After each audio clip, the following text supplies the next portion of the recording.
Hi, I'm Nadia, and I'm a senior. And I'm Hannah, and I'm also a senior. Thank you so much. First of all, Nadia, how did you learn about the film? Well, I learned about it through an organization that I'm very involved with called Girls Learn International. I've been involved with it since I was in 9th grade, and I started a chapter of it's a national organization at Baldwin, and it's grown to about 40 members now. And we do a lot of different activities focusing on girls' education worldwide. And we're partnered with a school in Pakistan who we support and communicate with. And the organization has a lot of national events that it's involved in, and I went to one of those and learned about them and we did that. Wonderful. And why did you feel that it was important for Baldwin girls to see this film?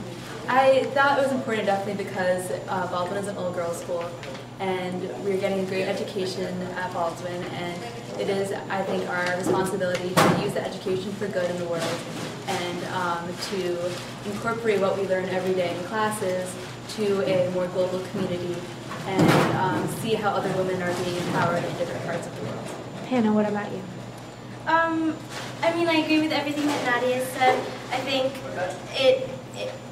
the whole message of the movie is empowering women, and as girls, it shows us that small, grassroots movements can start big changes and changing stigmas in societies, or just making a difference, and that it's not impossible for one woman to, one educated woman to start an organization to make a difference. What qualities in the women in the film made them strong leaders in their communities that they shared? I think definitely their perseverance. The lady from Vietnam had to deal with a lot of difficulties in her life, like her members of her family passing away from HIV/AIDS. But despite everything that she had to deal with, she kept going and even went beyond herself and her own problems to help others who are dealing with the same issues. Same with all the other women. They look beyond themselves to help others. What about you, Hannah? I think fearlessness to go to defy social stigmas and to defy expectations of what women can do, and do what you really know you can do and make a difference. Why is it important for girls to go to school? I think without education, you're stuck in whatever situation you're in, and you can't get out of it unless you know skills. It could be technical school, you get skills to get yourself out of poverty or get yourself out of an oppressive situation, or just a classic education, so you know basic reading and writing, and you can go start a business and educate more girls to do more things. And I definitely think that education, especially for women, breaks the cycle of poverty, because by one woman going to school, she learns the skills to get a job and to support her whole family. And there are a lot of different studies that show that when women go to school, they put what they earn back into their families, in contrast to men who might not use all the money that they earn to help the members of their family. And also women, when they go to school, they are very likely to send their own children to school in the future. And they can educate them at home even. Why do you think it's so hard for uneducated women in Bosnia to support their families? I think the situation there is very complicated, and there's the ethnic issues and the religious issues, and if they have no basic education, all they can do is farming something, and people could cheat them out of their money. It's difficult to do something greater than just barely making enough money to survive. But whereas an education would be able to help them to grow their hard labor into something bigger. And so I think without the education, it's more difficult for them to get beyond just surviving and to actually flourish. And I think that after the Bosnian War, even though it's been over for many years, the ethnic tensions are still lingering in Bosnia. And I thought it was really inspirational how Nadia was persevering and helping other women achieve economic independence, despite any ethnic strife that was still existing in her community. Do you believe that there is a relationship between economic prosperity and peace? I definitely think so, because poverty is not just lacking money for food or water or what have you, but also being denied access to resources for advancement in all aspects of life.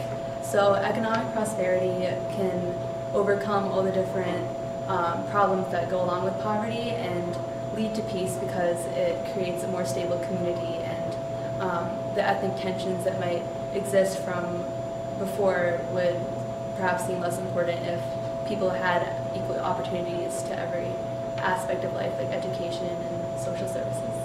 And looking at it from the other perspective of not just that economic prosperity can lead to peace, but that lack of peace can impede stability, which would make it very difficult for one to prosper and stimulate the economy and have a flourishing country. Do you believe there is power to be gained by coming together as a group or community rather than trying to make a change individually? Definitely. I think it would be very, very difficult for the women in A Powerful Noise to have gained the traction that they did in their efforts. Madame Urbane had the community of women and even the support of the men.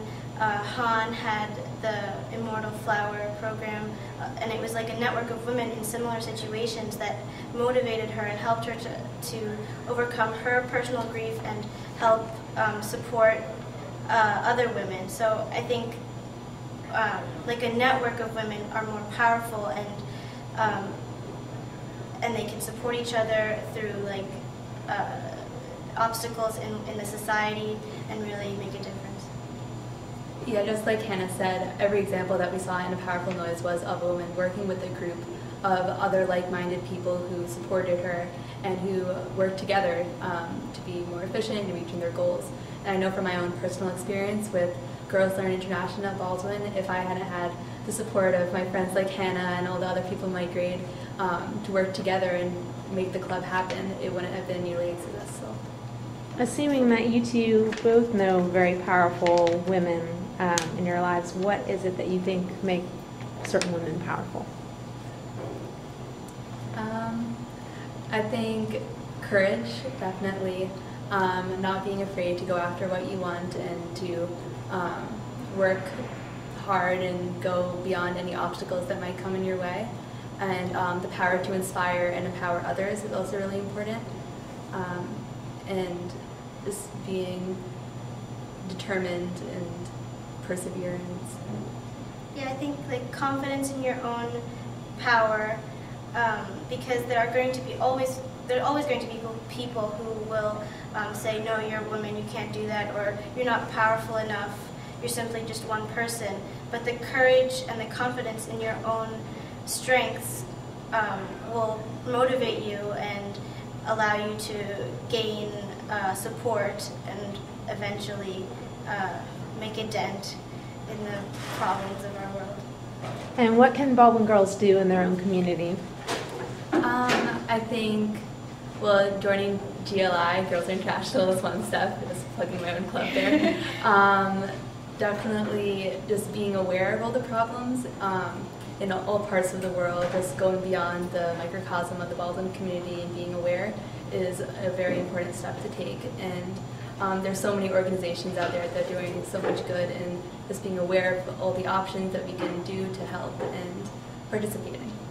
Yeah, I definitely think educating yourself for your own benefit so that you know how to approach a problem, but also educating yourself and not leaving yourself in the bubble of Baldwin, and educating yourself about like different organizations, different issues out there, so you can really brainstorm and come up with a good idea or help out with an existing one.